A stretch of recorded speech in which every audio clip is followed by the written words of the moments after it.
Hello. Welcome back to Patrolman Therapy. Today's episode is about poetry. This is our second installment. We hope that you will maybe write some poetry or read some poetry or make a few comments below, subscribe, and join the fun. So, what's the poem you're going to read today? I found a poem which somehow seems to be that close to my heart as the one before. The one I read a few weeks ago, written by English poem. I don't know how I come across all of them. The I Am, a poem written by English poet John Clare, who lived 200 years ago. Do you imagine that man lived 200 years ago, and he would have probably been shocked if he were told that someone be reading his poem in 2020 in Russia, right, over the internet, which he, of course, did not have at the time. And now I found something else. I found the one written by Lord Byron. Apparently, he was a man who lived about 200 years ago as well, and he's what's it called? What's that rhyme called? Stanza. I chose him because his way of writing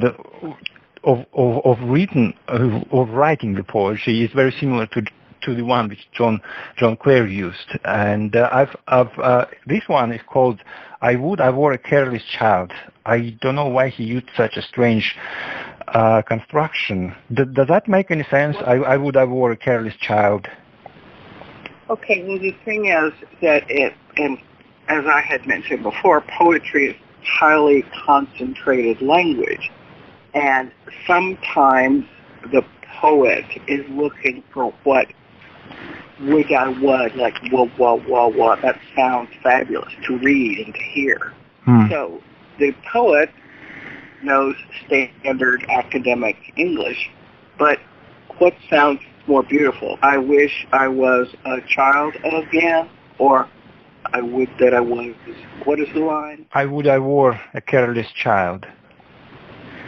Yes. So just the it's called assonance. ASSONANT. It's just like the sound of the sound of the vowel, sound of the consonant. Consonant is sound of consonant. So sometimes poets choose the words that will most suit their end. Sounds very eloquent. I would I were a careless child. It's like from another time. People don't speak like that these days.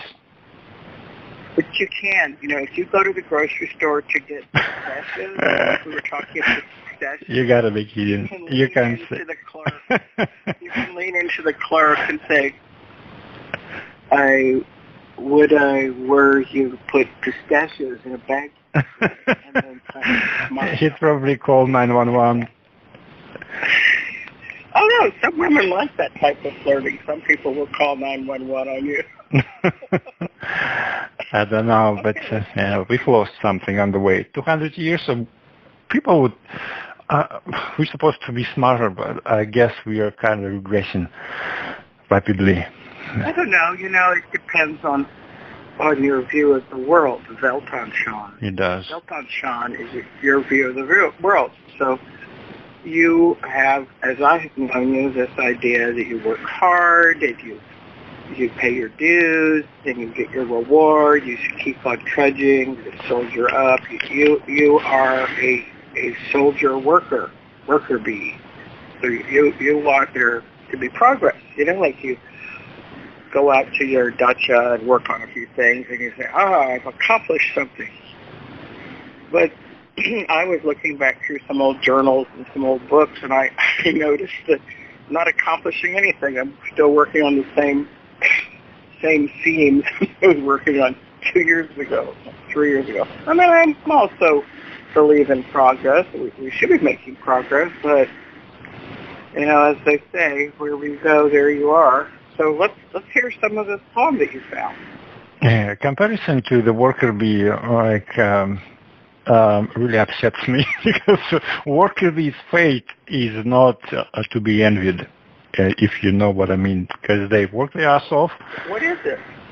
Worker bee? Oh, yeah. You know what worker bee is? It's a small bee that do all the work. Reminds our audience.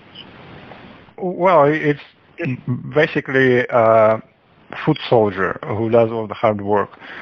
And, the queen of the hive, or the queen of the bee family, that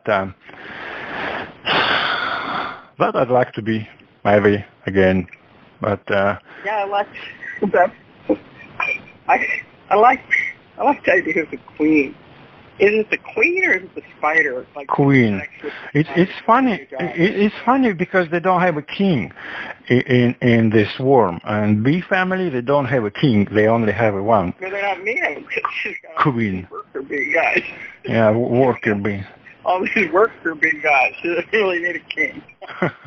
Then, right, maybe we should talk about poetry. Okay. So this one. You want to read it? Yeah. What is the name of the poem again? The name is I Would I Were Careless Child.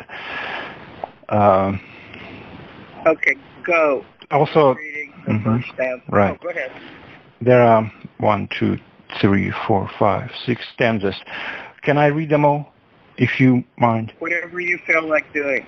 Thank you. That will take me about 5 minutes, but if you get tired, just let me know. Just say the code word. Just read it, and then as you feel like pausing, just pause. Take it in. Right. Okay, so. I would I were a careless child, still dwelling in my highland cave, or roaming through the dusky wild, or bounding over the dark blue wave. The cumbrous pomp of Saxon pride accords not with the freeborn soul, which loves the mountain's craggy sides and seeks the rocks where billows roll. Fortune, take back this cultured lands. Take back this name of splendid sound. I hate the touch of servile hands. I hate the slaves that cringe around. Place me among the rocks I love, which sounds to ocean's wildest roar. I ask but this, again to rove through scenes my youth has known before. Few are my ears, and yet I feel the world was never designed for me. Why do darkening shades conceal the hour when man must cease to be? Once I beheld a splendid dream, a visionary scene of bliss, truth, wherefore did thy hated beam awake me to a world like this? I loved, but those I love are gone. Had friends, my early friends are fled. How cheerful this fills the heart alone when all its former hopes are dead. Though gay companions over the bowl dispel awhile the sense of ill, though pleasure stirs the maddening soul, the heart is lonely still. How thou, to hear the voice of those whom rank or chance, whom wealth or power have made, thou neither friends nor foes, associates of the festive hour. Give me again a faithful few, in years and feelings still the same, and I will fly the midnight crew, where boisterous joy is but a name. And woman, lovely woman, thou my hope, my comforter, my all, how cold must be my bosom now, when in thy smiles begin to pall. Without a sigh would I resign this busy scene of splendid woe, to make that calm contentment mine, which virtue know, or seems to know. Fain would I fly the haunts of men. I seek to shun, not hate mankind. My breast requires silent glen, whose gloom may suit darkened mind. Oh, that to me the wings were given, which bear the turtle to her nest. Then would I cleave the vault of heaven, to flee away and be at rest. By Lord Byron. Damn, I made it. 7 stanzas. I didn't understand half of it, but it cheered me up enormously. Did you like it? Well, tell me what. Yes. Well, now tell me what. The part. One of the parts that I like when you were reading is the speaker or the narrator of the poem is he says, once I beheld a splendid dream. So this is a vision he has. And then in his vision, or as he's sort of thinking back, he thinks about those that he loves are gone. So maybe he's speaking from the point of view of being a little bit older, thinking back on his life.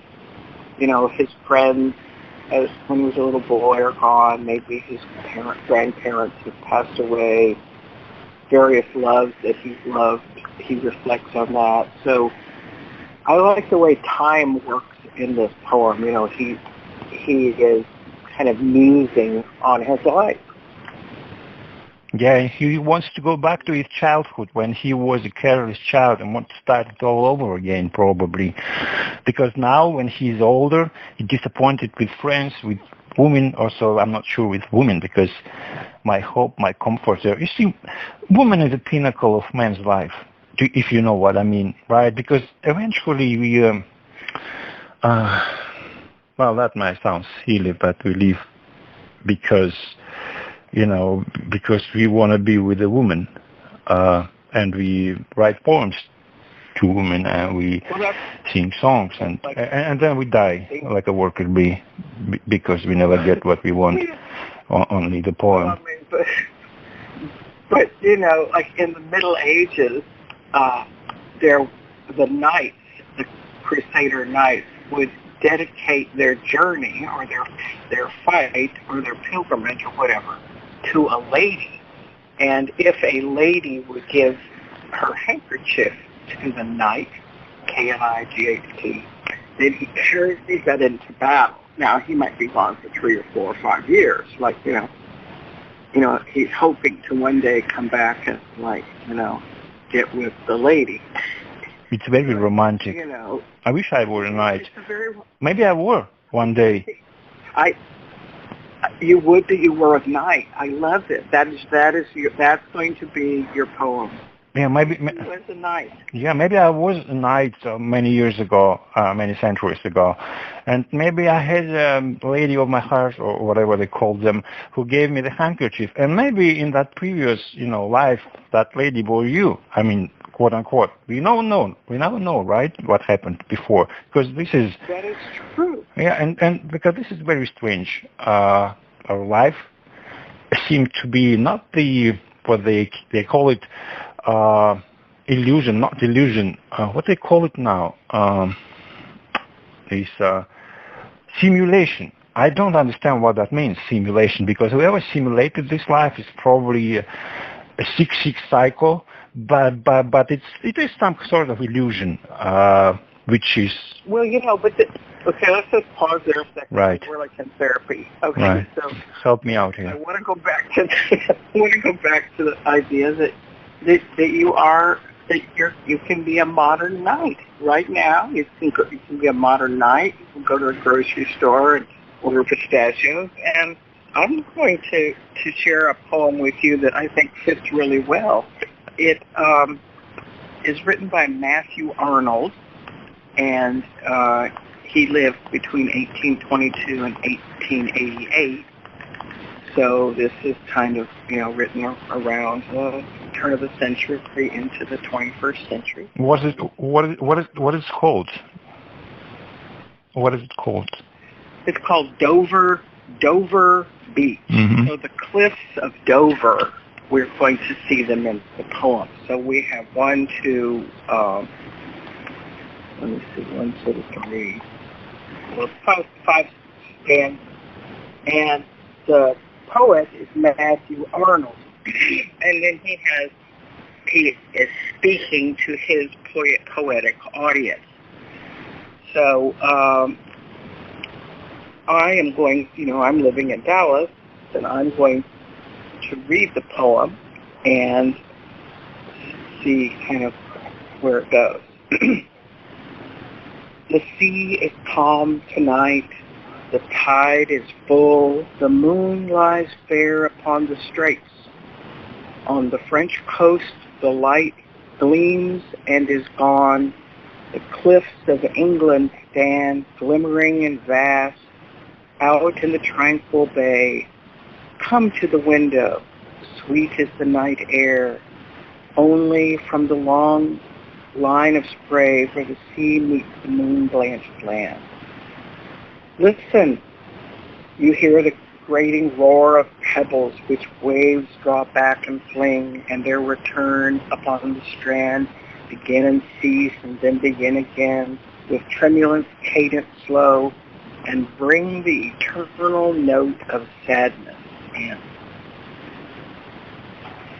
Sophocles long ago heard it on the Aegean, and it brought into his mind the turbid ebb and flow of human misery. We find also in the sound of thought, hearing it by the distant northern sea. The sea of faith was once too at the full and rounded earth's shore, lay like the folds of a bright girdle furled. But now I only hear its melancholy, long withdrawing roar, retreating to the breath of the night wind, down the vast edges drear and naked shingles of the world. Ah, love, let us be true to one another, for the world, which seems to lie before us like a land of dreams, so various, so beautiful, so new, hath really neither joy, nor love, nor light, nor certitude, nor peace, nor help for pain. And we are here as on the darkling plain, swept with confused armies, alarms of struggle and fight, where ignorant armies clash by night. The end.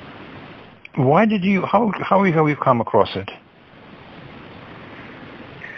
I've been reading poetry my whole life, so poetry is part of who I am.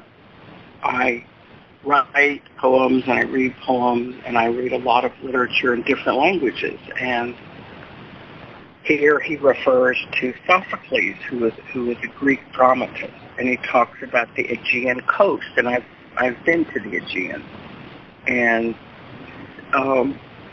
he talks about the sea of faith.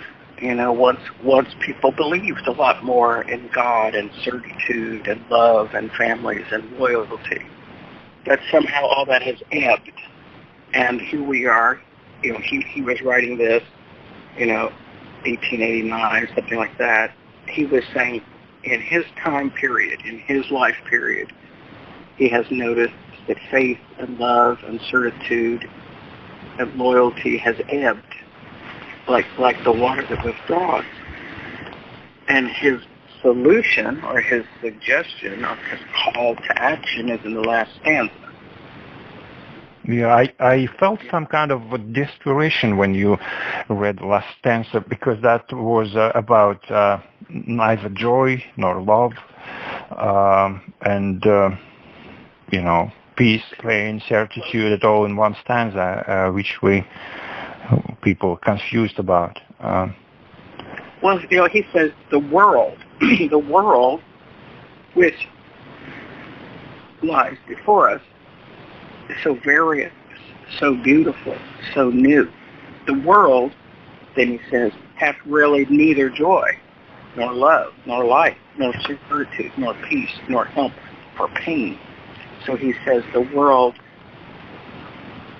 seems to have joy and beauty, but it really doesn't. It has the inverse of all that.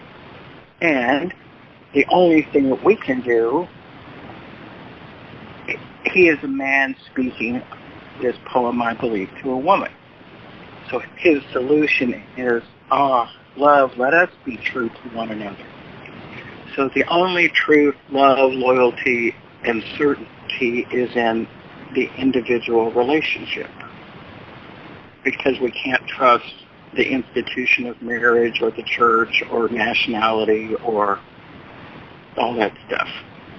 So it's about a commitment to the moment.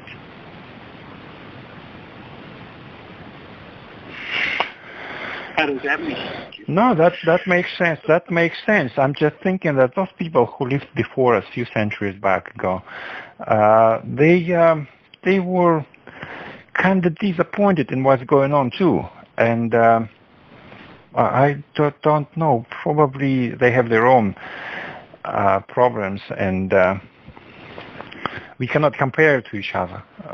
But we don't write poems anymore. Can you imagine that somebody would have written the poem like this nowadays? Yeah. Really? No. What I mean, there's only like 3 great themes in all literature and all, like, prose, poetry, and drama. Those are the 3 great branches of the tree of literature. There's only 3 themes in all of it. Prose, poetry, and drama. Yeah, those are the 3 branches of the tree of literature. Everything, prose, which is like, Stories. Novels or stories. Poetry, different types of poetry, and then drama, which is plays. So in all of literature, there's only 3 themes: love, sex, and death. Well, that makes us, like, we're not monkeys. If there are only 3 things, love, sex, and death, that makes us kind of, evolved monkeys. But we are more than that. We are spiritual beings. And that's the difference, probably, because if we just multiply it and whatever it is, then that makes us monkeys. But we have to transcend that. We have love. No, we love. So love is the quest for, love is one of the great quests. Yeah, but funny you mentioned that. We do have it. Sorry to interrupt you. Go on. No, go ahead. No, I was going to say that some people don't believe in God because they don't. I don't know why, but then take love, for instance, right? There is love in our life, that you and I can feel it, and everybody, basically, I hope, can feel love. Yeah. But why don't they say that there is no love? Because they can obviously feel it. Why do they say there is no God? Maybe because they can't feel it. I don't know. Some people do, some people cannot. And also, we have love, but to transcend the monkey mind, we have to do something. It's not enough to have love. We have to act upon it. We have to make something to raise above our lizard, brain. I don't know. I like the comparison, monkey mind is brain. Yeah, our physical. Just like we were talking about in the novel Anna Karenina. Steva has his house and his marriage and his children and his servants and his clothes and his slippers, but he becomes attracted to this woman who works for him, the French governess, and he decides, he's going to nibble on that fruit a little bit, this forbidden woman. He's supposed to be, keeping his marriage vows, which is until death do us part, and holding unto one. And he's somehow transgressed, and the story of the novel unfolds about what is this all about. So he could or could not get with the governess. That was his choice. And the same thing with Anna. She's married, and she somehow becomes involved with Vronsky, and it's a choice. And then passion is the exact same thing as love, but they're kind of intertwined. Well, there is a difference here. If you remember the scene when Steve and Levin had a lunch or dinner, I don't remember, in the restaurant, and he said, well, speaking of this governess I had an affair with, he wanted to help her. He probably donated or somehow other way financed her later on because she is she because of him basically, she's become an outcast, and he helped her, the way he could. He kind of helped the other human being. What did Anna do? Did she help somebody? That's what I'm talking about when we have to do something beyond having just love, feeling love. And if you help somebody, that transcends you above being the monkey. And Anna didn't help anyone, unfortunately, and neither did Vronsky. That's what confuses me, because if they did, they would make other people happy, and that would make them better persons. Well, but they're in sort of like a toxic love. I would really like to do the next episode about that chapter where Steva and Levin are having lunch, and this is where Levin finds out that he's got a rival, and they talk about marriage and love, what to do, and then after that dinner, after that late lunch, then Levin is on his way to go meet Kitty. So maybe we could do another episode on chapter 11 in the novel and try to wrap up poetry. I would just say I really enjoyed hearing the two poems together, and I hope that our listeners found some little morsel to nibble on. Would you like to say any final words to our audience? Like goodbye? I would like to wish our audience to remember that, again, on a philosophical note, because you've just read two great poems. Remember that we are here not just to enjoy ourselves, but we are here also to help other people. We make mistakes and all, that's okay.